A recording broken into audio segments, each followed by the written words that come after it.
I shared a rumor from a good source, I think. But OpenAI, are they going to Broadcom? Are they going to go to Broadcom for some help on a chip? Yeah, so this was a JP Morgan report that came out that said Broadcom has quote unquote recently won OpenAI's first and second generation AI ASIC programs, positioning it as OpenAI's fourth AI ASIC partner. So this brings up more questions than answers. Okay, but first of all, if you look at a lot of what's driving Azure right now as an IaaS service, and yes, Microsoft has an Azure OpenAI PaaS service out there, but it's OpenAI, right? That's what's driving a lot of this super growth. In fact, there's so much growth that Microsoft, right, has a partnership with OCI, right, for GPUs, and what it does is it begs the question of, hey, is OpenAI going to be going more outside of Microsoft and Azure for its IaaS services, right? I think that's interesting, where it might, they might direct it to these new GPU houses that are out there, like the ones that Chaitin from AWS went to, CoreWeave, Yep. right? And then the second thing is wait a second, one of four ASIC providers? What?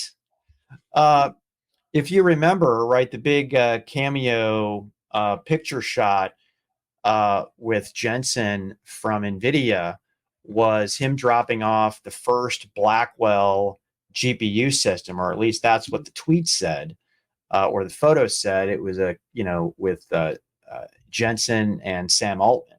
So, but then it's the fourth ASIC provider, right? Like fourth, okay.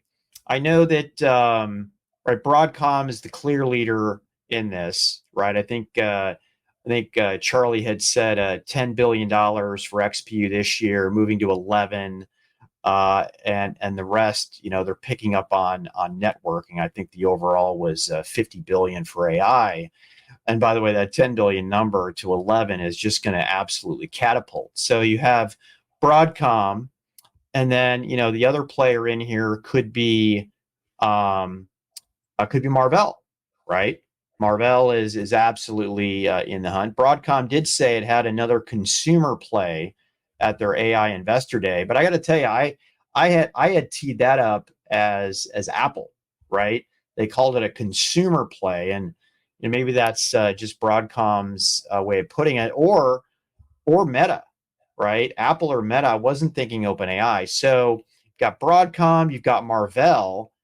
Could this possibly be Intel's Gaudi, Dan? Or is this going to be something like Grok, and that's Grok with a Q? So very provocative, very juicy. A JP Morgan note is not like a rumor that you pick up from some nameless, faceless thing out there on the Twitter. So amazing opportunity. Puts the exclamation point on, if you want to do something more efficiently, do it with an ASIC, whether it's training or inference.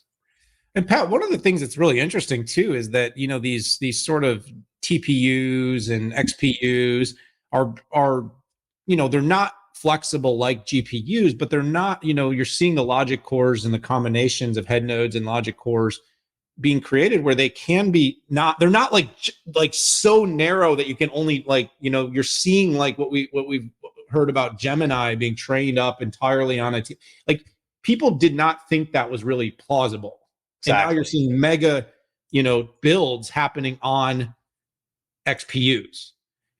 So this raises a huge opportunity. So when you heard Sam Altman running around talking about like trillions of dollars raised to do the future of infrastructure, and again, this was not just the silicon, and that's where there's a lot of metrics and numbers being derived. Is there's all the silicon, then there's the systems, and there's then there's the actual infrastructure, and then there's the cooling, and then there's the the thermal, and then there's the, actual racks, and then the cabling, and then you go out to the freaking materials. I mean, there's a lot that goes in. This is kind of what we've been talking about throughout. This is not just because a lot of people are like, how big is the market? Well, we'll talk a little bit about the market itself here soon. But like, what we're really talking about is, the chip is part of this bigger system and the rack scale, right? Building up the racks top to bottom. What are all the components in the NVIDIA's got a lot of parts in that now. But anyways, my point going back in all this is companies, whether it's the hyperscale cloud providers, they want to vertically integrate. Look, none of them want to say that. In fact, I'm pretty sure some of them are banned from using that word in anything that they talk about, but we can talk about it. They want to vertically integrate because they make more money when they do that.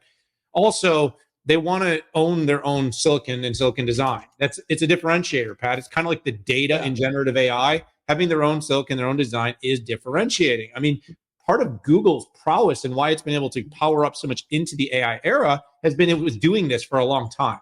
It was doing this long before it was kind of a thing, before the cloud providers were really thinking about it. It had its own silicon for its own workloads that it had designed an ASIC for itself for the TPU. And it wasn't planning to sell it in the cloud. It just so turned out that it was usable when it got to that point and that people wanted to.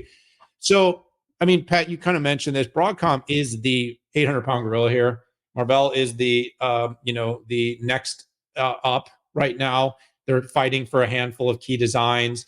But look, I mean, the OpenAI opportunity, the Apple opportunity is a big one. Everybody's going to be thinking about. I think every major hyperscaler is going to build their own. I think you're going to even see with what we're sort of looking at with mega enterprises and with what Synopsys can do and what, you're going to see mega enterprises starting to build, I think, some of their own, when they understand their AI needs and workloads closely enough. But right now, Pat, this is a really fast growing market. And it's a really interesting thing. But one other thing I think you said that is really important is there is real competition. The Gaudis, the off-the-shelf TPUs and off-the-shelf inferentias and such. OpenAI would be crazy not to look at that. There's a lot of R&D and work that's gone into them. So do they want to build their own? And my guess, like Meta, Pat, is they'll end up somewhere in between. They'll want to have some that's going to be very specific for their need. They're going to find some that's kind of off the shelf. They're going to keep buying NVIDIA for things that need that level of flexibility. But I think they're going to take more control into their own hands.